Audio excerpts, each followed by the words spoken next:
আল্লাহ, আমি আপনাকে কোথায় হারিয়ে ফেলেছি? আমি তো আপনাকে পেয়েছিলাম, তাই না?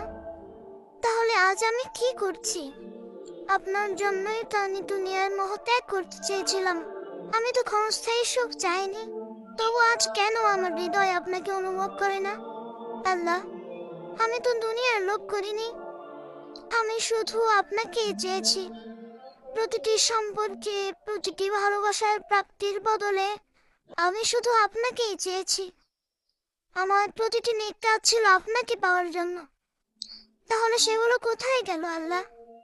আমার জীবনের সেই সুন্দর সময়টা কোথায় হারিয়ে গেল?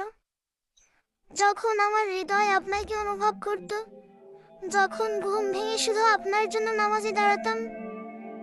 আর আজ জেগে থেকেও আপনাকে স্মরণ করি না। এটা আমার কি হয়ে গেল? আমি কিভাবে আপনার ভালোবাসা ভুলে গেছি? আমি কিভাবে এত দূরে সরে গেছি? আমার হৃদয় যেন পাথর হয়ে গেছে, যে এখন আপনাকে অনুভব করতেও কষ্ট হয়।